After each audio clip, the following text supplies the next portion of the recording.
Good afternoon. Oops. Good afternoon. I'm Julie from Mundo de Pepita, and I welcome you here on our scope. As I said, my name is Julie, and I own Mundo de Pepita, Resources for Teaching Spanish to Children. And we're very happy to have everyone join us today to talk about spiraling your curriculum, or how to spiral your curriculum. Hola, welcome. Thank you for joining us. And this is a follow-up. Hola, nice to see you. Welcome. Thank you so much. Hola, hi Nathan. Great to see you. As many of you know who've joined me before, usually I scope from my classroom, but it is closed right now for cleaning. Hi! So I am at home, and I just want to say welcome, thank you. I just want to say forgive any street noise that we might hear during the scope. I am sorry for that, but as I said, my classroom right now is being cleaned, so I'm at home. Hola, welcome! So today I wanted to follow up or continue the conversation of a couple of weeks ago where I talked about building a theme. And that, thank you for sharing. I really appreciate that. Thank you so much. You can share on Facebook and on Twitter. Invite others to join the conversation. That's always so wonderful too. As I said, this is a continuation of the conversation that we started building how to build a theme. And that video is still available here on Periscope and also on our YouTube channel, Mundo de Pepita. And I did write it up as a free download on our Teachers Pay Teachers store. I'm going to do the same for today's scope as well, spiraling your curriculum, so it will be available on YouTube and as a write-up in our shop, so you can access those resources as well. So thank you so much for joining. Please feel free to ask questions or clarify something that I'm saying. I will try to do some strategic pauses to give you an opportunity. I have said in the past that sometimes the print on the phone for the scope is a little small, and if I miss your comment or your question, it means I didn't see it, and I'm sorry, just post it again. So today, as I said, our conversation is about how to spiral your curriculum. And just as a review, so that we perhaps have a common definition of what spiraling a curriculum means, this is what I think of it as. For me, it's the idea of taking key content and vocabulary, and you bring it back repeatedly over time, both over one single year, but also over multiple years through your grade levels, so that you allow for practice and reinforcement of that content, while at the same time you are building upon it, you're expanding and growing it. A piece of that that I think is important, that we know that when I talked a couple of weeks ago about building your theme, you are establishing those key skills, that key content, that vocabulary, that core content for your curriculum. And that's what you want to keep bringing back over and over again. You know that old adage, use it or lose it, right? We know how important that is for language learning. So spiraling your curriculum or spiraling your content, your skills over time, and as I said, coming back to it repeatedly, ensures that your students aren't going to lose it. It's not going to kind of fall by the wayside and be forgotten. I do want to emphasize that it's that key content and vocabulary. I don't want to be too repetitious, but that's important. There are lots of things that we share with our students that are sometimes environmental or incidental to what is the core piece of your curriculum, and that's that key content and vocabulary. So I hope that that's a working definition that is familiar to you, or that you would say you agree with. Thank you for joining us. talking about how to spiral your curriculum. So I am going to focus, of course, I'm an elementary Spanish teacher, so I'm going to do a focus on how I spiral at the elementary level. But the idea behind spiraling, the process of it, is applicable to all levels. So I hope that that's clear. So just let me know. If it's not, please ask any questions. So many of us at the elementary and middle school level, it's clear, wonderful, gracias. Many of us have multiple grades. I know teachers who have who teach kindergarten through 8th grade, kindergarten through 6th, or 3rd through 8th. I teach kindergarten through 4th grade. We typically have multiple grade levels. And so when we talk about, I'm going to kind of break this into what I call the macro spiraling and the micro spiraling. So macro meaning over the course of a span of years. Hola Rob, so nice to see you, welcome. So that macro idea of over a course of a number of years for your spiraling of your curriculum, and also kind of that micro of during one individual year. When I think of spiraling, I think of it as both revisiting content, key content over time. Hola, so nice to see you. Revisiting that key content over time, so not doing something in kindergarten, for example, and then never seeing it again. We want to continually come back to that key content or that key vocabulary, but also that, so I term it that micro spiraling, where you're coming back to it even within the course of the year that you are in. So in kindergarten, even though I'm introducing new concepts all the way through the year, I'm also bringing back concepts that we learned and practiced earlier in the year, and continually trying to reincorporate those as we go. So let's talk about the so-called macro side of spiraling curriculum. So you spiral vocabulary or language structure? Great question. Both. Absolutely both.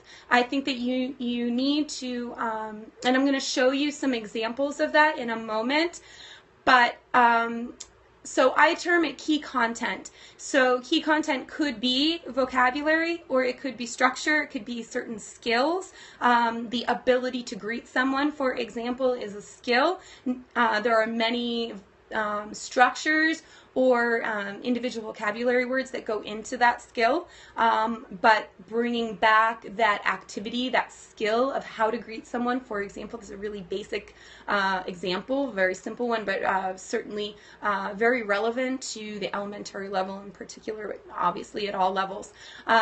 So thank you for that clarifying question. I really appreciate that. So when you hear me say key content, that's what I mean, an umbrella of all of those different things. But I am going to, in the spiral, two spiral examples that I'm going to show you, they are going to focus, they're actually going to focus on both vocabulary and some structure. At the elementary level, I will say that we actually, I do incorporate a fair amount of grammar, but just like in most elementary programs, they don't really know that it's grammar. There are a few times where I do get very specific on a grammatical instructional piece. For example, in 3rd grade, my kiddos learn how to make a noun plural, and that is a component, a time in which we are very specific about how to do that. Welcome, thank you for joining us. We're talking about how to spiral your curriculum. So what I'm going to show you, I created 2 different spirals. And the reason why I did that is there are a couple of different ways that you could spiral your curriculum over a course of years. And I wanted to show you those 2 different examples, both of which are valid, both of which I think are really great. So I put them up on at the door here so that you could see them, and I'm going to show them to you in a little bit more detail, so you're going to kind of join me. So let's look at those. Okay, I'm going to bring you over here, and it is my understanding that this will not be backwards for you. Okay, so there we are. I hope you can see that well. I'm not really the best at, oh, there? Okay. So this is a single theme spiral, and I've put kindergarten, first, second, third, and fourth grade along the side. And the content area here, the theme, of course, I teach in themes, and I highly recommend that. The theme here is family. Okay, so obviously vocabulary, a theme that's very popular with kids. And with everyone, families are important for all of us, of course. So if we look at this type of spiral, this is a single theme spiral. The other one is going to be a multiple theme spiral, just to give you a context of how these are a little bit different, okay? But if we took the concept of a theme around family, okay, at the kindergarten level, and again, remember that the idea of spiraling is that you're bringing vocabulary back over and over again, and you're growing it, you're building on it over time. So I tried to give you an example of how you could do that with family. So at the kindergarten level, what we have is nuclear family, okay? So just single words around the family members that comprise your nuclear family. So in Spanish, that would look like mamá, papá, abuelo, abuela, hermano, hermana, etc. Okay, just simple, a simple introduction to that vocabulary. And before I continue, I do want to make a note about something. You're going to notice that as we go through this spiral, I am not adding huge chunks of vocabulary or skills or structure to this, but rather I'm building a little bit more slowly. And I have done that intentionally. I think that's important that we give kids an opportunity to practice skills and make them secure rather than throwing too much at them all at once or over time that they're unable to remember. So focusing in really on that key content and that key vocabulary and practicing that over and over again so that it remains in that working memory and it is a secure skill for them. So at first grade, so you'll see, at first grade, just adding one piece, that possessive pronoun me. So mi mamá, mi papá, labeling, for example. Again, a really simple activity, but we're adding now a chunk.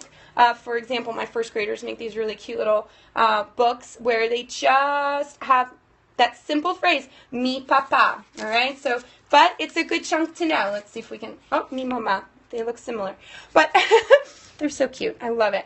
So then at second grade, we're bringing back that structure, that vocabulary, but we're adding to it. We're growing. So este es mi papá.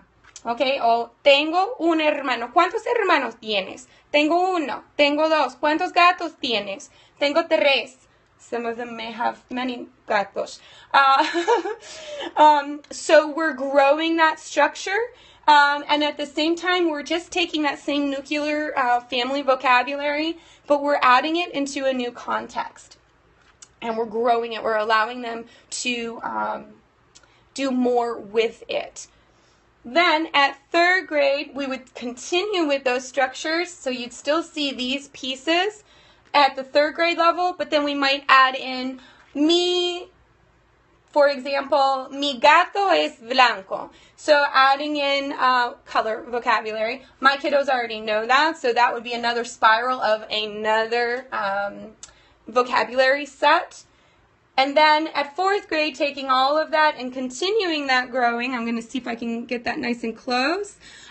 So mi gato es blanco or mi papá es alto. Mi papá tiene 40 años. Mi papá se llama Paul, for example. Okay? So we've grown that description within our family. We're still talking about our family. You could grow that to talk about other people's family. You can add questions to this so that kids could interview each other about their families. There's a lot of different ways that you could do this. I'm certainly within this example, it is kind of me-centered, but that's okay. Kiddos really like to talk about themselves, as we all do. So in this single theme, what you're seeing is, and what I mean by single theme is family theme, family theme, family theme, family theme, family theme. Your overarching theme is still family. but you're taking that vocabulary, that structure, that key content, and you're growing it, but you're bringing it back also within these themes over time. And this is over a span of 5 years. And again, as I said, I'm not looking for my kiddos, I would not, in this example, I would not be looking for my kiddos to have huge expanses of vocabulary or structure, but rather that we're taking what we know and we're really strengthening it. If we're reinforcing it as we build upon it. You could certainly, as you go through the years, add more family members to your nuclear family vocabulary set. You could add in more and more pets. For example, I'm going to show you an example with the other spiral around that. So I hope that that is clear. That is one way, a single theme way of going through. The advantage of this, I think, is in particular, is for teachers who are new to a program and or teachers who have those really wide spans of like kindergarten through 8th, where you have so many grade levels at a time. It's a lot of prep, and this is a good way to manage your sanity and your time. And also, as I said, for those teachers who are new to an elementary program and don't have a lot of resources and have not had the time to develop more resources or differentiate out in terms of multiple themes, distinct themes, this is an excellent way to go. And it also, as I said, when you've got lots, you're welcome. When you've got so many different grade levels, another advantage of this is that you can use the same resources, the same visuals, the same pictures, the same manipulatives across multiple grade levels, so you're not having to make or find or create different types of materials for each grade level or each theme. So there's huge advantages to doing it this way. And in fact, when I first started my program 18 and a half years ago, this is exactly how I did it. Because I hadn't had the time to, or certainly there were not the resources out there to differentiate out into multiple themes across every grade level, across different grade levels. So, but again, there's so many advantages to this. And like I said, if you're new to a program, this is a great way also to start and get yourself into the gear of creating themes and creating your curriculum and seeing how it builds over time. So I'm going to show you the second spiral, and I hope you don't mind. I'm going to take a sip of water. It's a little warm. I'm so sorry. Okay. So if we look at the second spiral, this is what we think of as the multiple theme spiral, and this is what my curriculum looks like at now. Okay, so this is a multiple theme, and again, we still have kindergarten, 1st, 2nd, 3rd, and 4th grade along the sides. You can see that.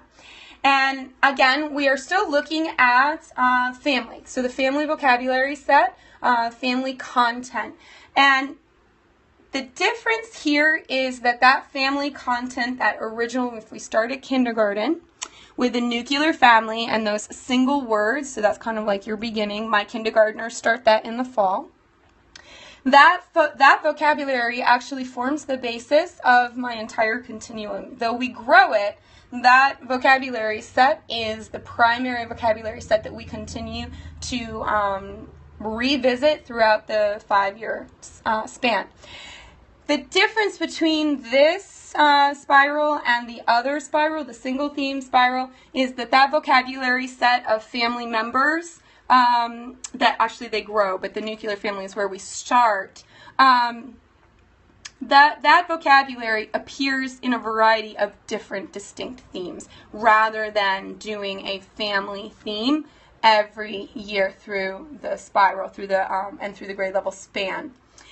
And this type of spiral with the multiple themes, I would say definitely is something that it's harder to achieve if you don't have a lot of resources or you don't have a lot of time to develop it. This took me a long time to develop the breakdown of how I was going to do this, but That is not to discourage anyone by any means. So if we look, I'm going to walk you through what my curriculum looks like in terms of family and where it appears in my curriculum. So in kindergarten in November, typically, we do the nuclear family with basic set of vocabulary words. I'm looking for primarily listening comprehension at the kindergarten level, but developing that familiarity with those words. In January, we come back to some of those family words during our zoo theme. We do have a few activities where we use mama y papa and we add in bebe around animal families. And in fact, there are some other points during the kindergarten year where those words crop up again. But primarily it's brought back during the zoo theme. There is in the spring, I do a picnic theme, and our two characters, Julieta y Mateo, are hermano y hermana, so we practice the vocabulary just very quickly. But then in first grade, when we come back, again in November actually, we do a mini theme called Doy Gracias Por, and we have a mini book where actually Julieta y Mateo, again, give thanks for their different family members. So, doy gracias por mi mamá, doy gracias por mi papá, etc.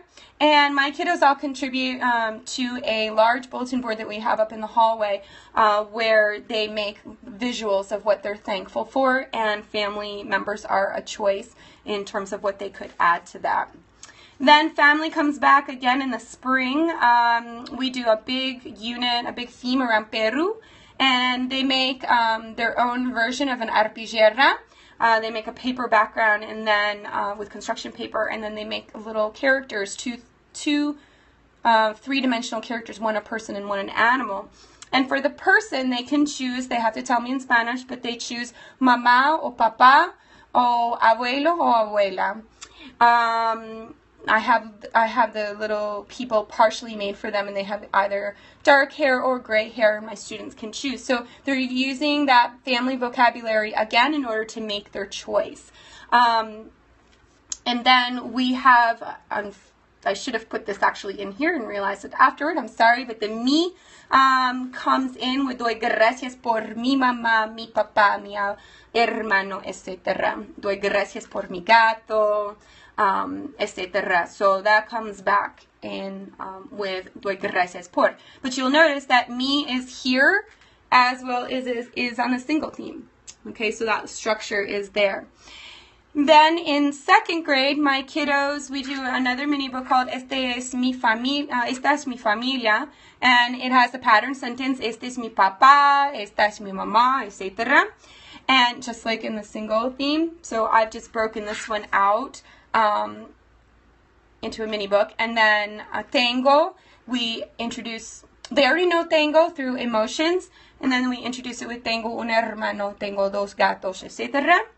But then my second graders also participate in the bulletin board for Doy Gracias Por.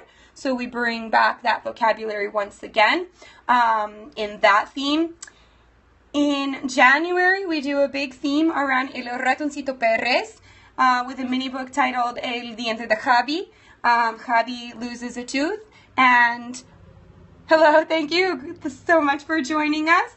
And during this mini book and in this theme, we talk about mamá y papá y la hermana de Javi. So again, those family members are being used in a new context. And again, family members, I bring family back, and I try to do this with so many vocabulary sets as much as possible. I keep bringing it back.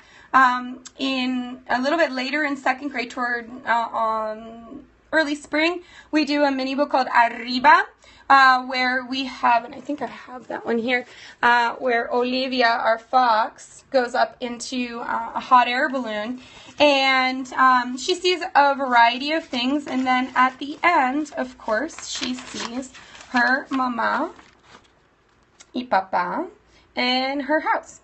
So again, I'm incorporating that family vocabulary, but in a new context.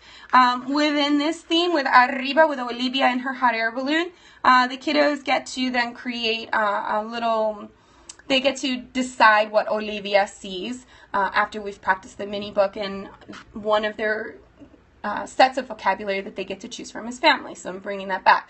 In that, I also bring back fruits and animals and colors and size vocabulary that we have been learning and using right along since kindergarten. Then in 3rd grade, okay, let me be sure I have 3rd grade. Okay, in 3rd grade, we do a huge theme around mascotas, pets.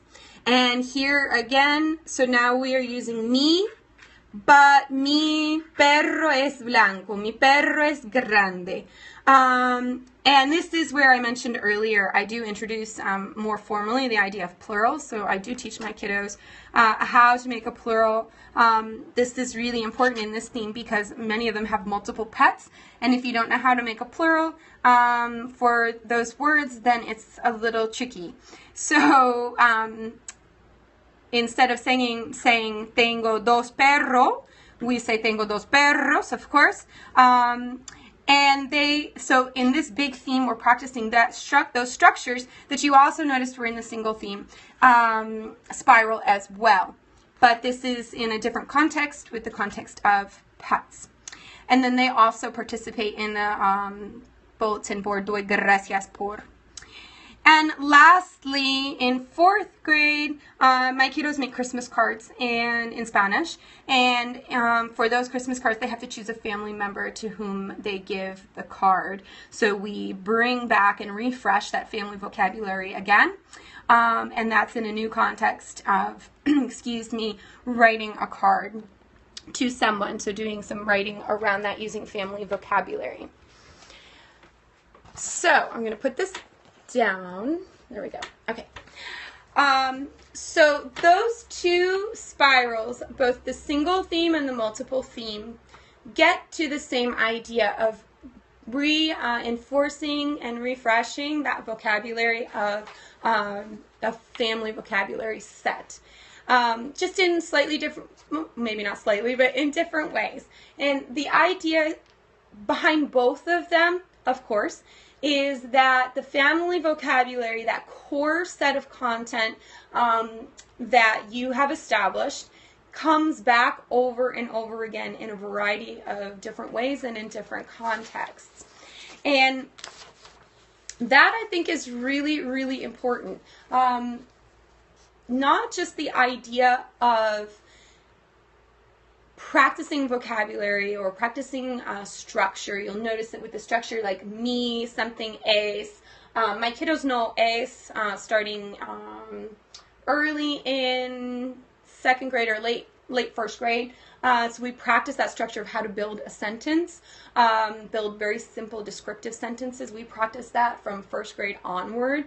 And the idea of taking a pattern sentence and plugging in a variety of vocabulary into that is a skill that we practice and reinforce. So we're spiraling that at the same time that we're spiraling individual words or content. But as I was starting to say, the idea of different contexts, I think, is a really important one. And I liken it to the idea, well, let me say that we know as adults who have studied languages or lived with language for a long time, we know that most vocabulary, a lot of vocabulary, can be used in multiple contexts, right? It's not one context specific. There are some things that are context specific, but most things we can talk about in a range of contexts. And it's important to me, at least, that I give my students an opportunity to see vocabulary and structure in a variety of contexts rather than just one. Because subconsciously, if they only see it used or they only practice it in one context, in one kind of situation, then they subconsciously start to make an assumption that that's the only context that it can be used in. And it's harder to break out of that later. So the more variety that you can provide in terms of context for vocabulary, and I know that that's a challenge, especially to elementary school where we have short periods of time with our students, but certainly providing different contexts for vocabulary will give them greater perspective around how vocabulary and structure can be used. And an example in both of these, I've referenced the idea of tango, and I think I said that my kiddos already know tango from emotions, because we do a greeting at the beginning of every class. Every class. And starting in first grade, they start learning how to answer the question, ¿Cómo estás? So, tengo hambre, tengo frío, tengo sed, etc. So now they see it in a different context with tengo un hermano, tengo dos gatos. So it's a different context and a different theme. So and we know with tengo, for example, that's I have or I am is such a idiomatic expression that the more context that they can see in it, the better. See it in, the better. I liken it to, and this is where we're going to bring in that micro spiraling idea, because now the macro and the micro, I'm going to kind of try and tie them together. I liken it to, let's imagine that you're in the gen ed classroom and you're teaching writing skills. So we know that there are many different ways that you can write, right? You can write a poem, you can write nonfiction, like a biography or animal facts. You write letters, you write postcards, you jot down notes, you make lists, you do stickies. There are lots of different ways in which we write, that writing skill, right? So that's the idea behind multiple contexts. I think of that as a metaphor for myself. All of those different ways of writing, to a certain extent, have their own set of skills or their own frame of reference around how you do that. And so the same with our different types of contexts. You want to provide different situations and different ways in which kiddos encounter your core content, your key vocabulary and structure. So from that perspective, if you think about it from that applies both in terms of your multiple themes across grade levels. You want to have variety in terms of how they encounter that vocabulary, what they do with it, what they do with that structure, with that content. That is in large part why over the years I have developed distinct themes for each of my grade levels, as opposed to having one theme that grows over time. I like having the opportunity for my kiddos to run into vocabulary content in a completely different context, a completely different theme. I think it gives them a bit of a jolt.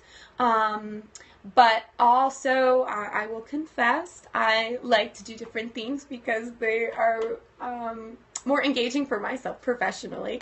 That's just me. So, and again, I've had 23 years of teaching experience and 18 and a half at the elementary school where I am at now. So I've had a lot of time to build this. And so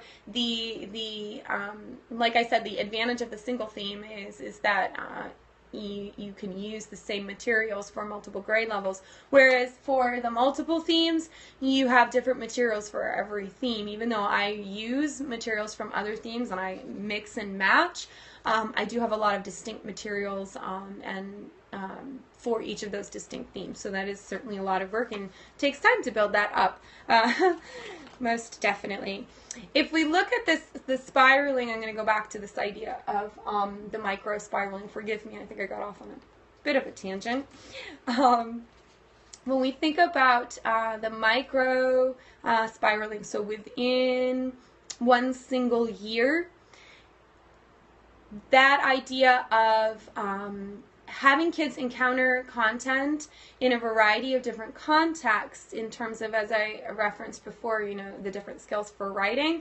So we want to be sure that kids encounter our vocabulary in a song, in a game, in a story, in a variety of different ways, in an interpersonal activity as well as in an interview. that's an interpersonal, forgive me, as well as in a drawing activity, for example.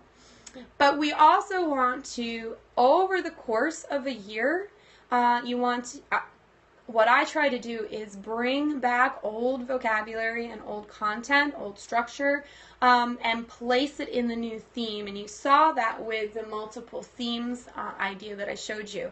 So, for example, I gave you the example of Olivia in her hot air balloon. Okay, oops, sorry. I didn't know that that would happen if you got a phone call. I am so sorry. So at any rate, like I said, this is, I had given you the example of Arriba with Olivia. So this theme that we do around Olivia heading off into the sky in a hot air balloon is not family specific, but I'm able to bring family back into it. At the same time, to give you, as I said before, we do an activity where I bring back lots of different types of vocabulary during this theme, not specific to what's in the mini book. So like I said before, animals and colors and food words that we've practiced.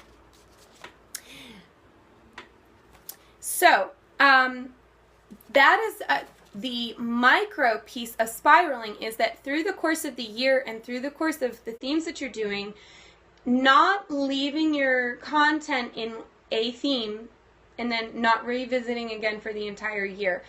Even if you're doing the single theme approach with a spiral, I'll go back to that just to be sure we can remember that. If you leave your vocabulary in this theme and for the rest of kindergarten you don't see it, it's going to be harder for them to remember it come first grade when you do family theme again. So encouraging you to think about how you can structure activities across the course of the year that allow you to bring back vocabulary from previous themes and previous years into those new themes and into those new activities that you're doing. You don't need to, thank you for those hearts, you don't need to keep your vocabulary confined to just the theme in which you teach it. So one of the ways that I do that in terms of bringing it back in multiple themes is having either within the mini books that I'm using, having that vocabulary, pieces, components of it, or in creating activities or designing activities that allow for choice, and within that choice, old vocabulary is combined and brought back with the new. If you saw my scope from a couple of weeks ago around building a theme, I gave the example of a theme that I do, an activity pack that we have in our Teachers Pay Teachers shop, Mateo el Astronauta, where we have Mateo, our little mouse, goes off into outer space in search of green cheese.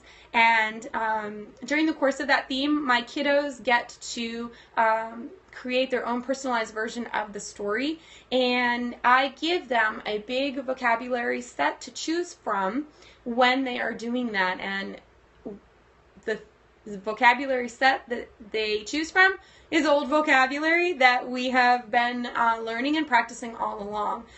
In that instance, it's food. So we bring back fruits. We practice fruits. They can bring back fruits, different foods that they have learned throughout the course of their time with me. So even though it's a theme about outer space, we're bringing back food vocabulary and we're practicing that. Sometimes my kiddos like to add to that and say, oh, can we do animals? He's in search of an animal, so we bring back animals. And I give them choice within structure. That's a component for me that's really important, rather than kiddos trying to come up with it off the top of their head.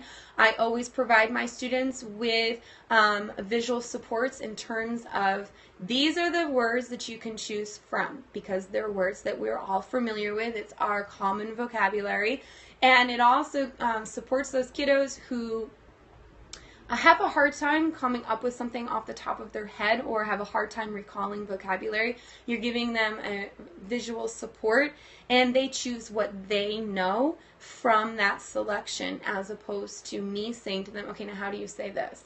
Tell me what this is.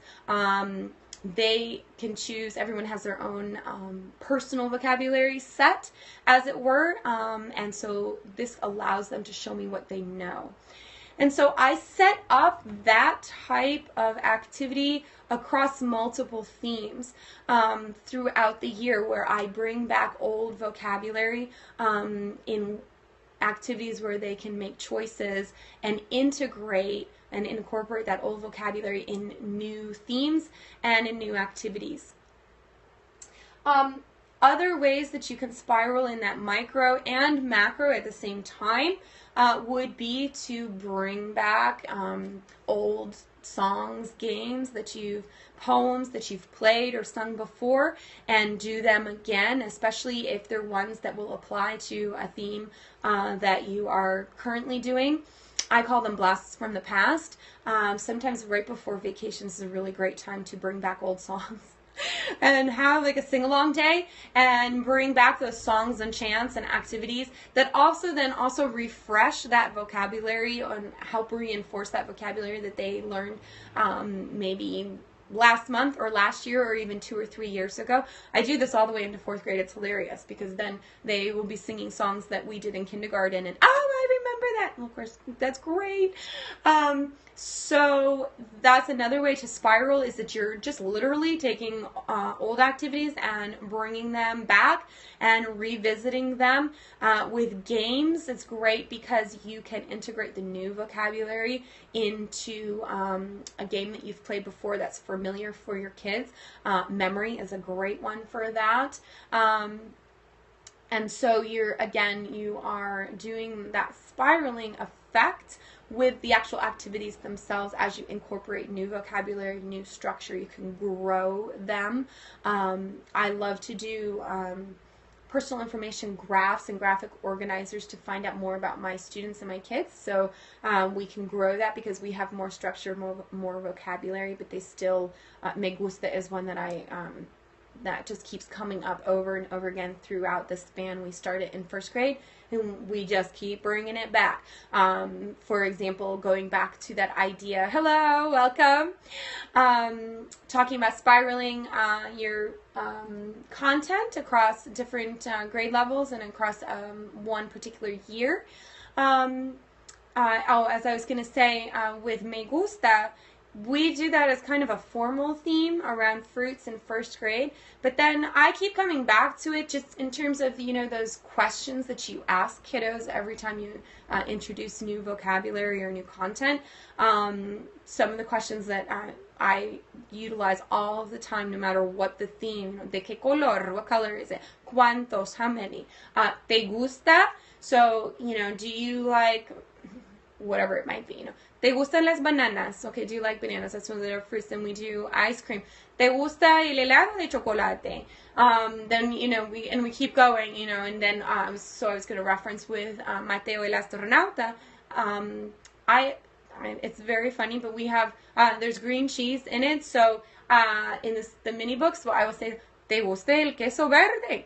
Oh, no. Or we even talk about which planet do you like. Me gusta mucho el planeta Neptuno, por ejemplo. So we're using it in a different theme, but I just keep bringing it back over and over again. The wonderful part, I think, or there are so many wonderful things, but one of the wonderful things about being an elementary teacher or a middle school teacher or having these long spans, sometimes when you have K through 8, oh my gosh. But one of the things that I think is really wonderful about that is that you know what these kids know. You know what these kids have done before. You're not guessing. You aren't relying upon the written curriculum of someone else. You know exactly what activities they've done, what themes they've done, and that actually, I think, makes it a little bit easier for you to spiral. because you can say, oh, remember when we did this? Or remember when we played this game? And you can do what I call those blasts from the past, and that facilitates your ability to spiral over time because you have that working knowledge yourself of what has gone on in their Spanish speaking or French or whichever, whatever language they're studying within their language learning career. That's what I want to say. You know, very personally, what they've done, and like I said, I think that really helps with the spiraling process because you know exactly what words and what activities they did them or what structure they use, so that you can then go and allow for more practice and reinforcement as you grow and build upon those components over time. So that is essentially how I go through spiraling my curriculum and how I look at spiraling both at the grander scale of across grade levels and at the smaller scale across themes and across your year. As I said, I'm going to post this video on YouTube, and I will have a written copy of this process in our Teachers Pay Teachers shop, Mundo de Pepita. And please feel free to join us on Facebook, Twitter, and thank you, and on our blog, elmundodepepita.blogspot.com. We would love to have you join us on all those places online, and thank you so much. And of course, join us here on Periscope. I will be returning soon. If you go to our blog, you can sign up for our email newsletter, and that will certainly let you know when our next scope is as well. And I hope you have a wonderful rest of the day. Thank you so much for joining me. Goodbye.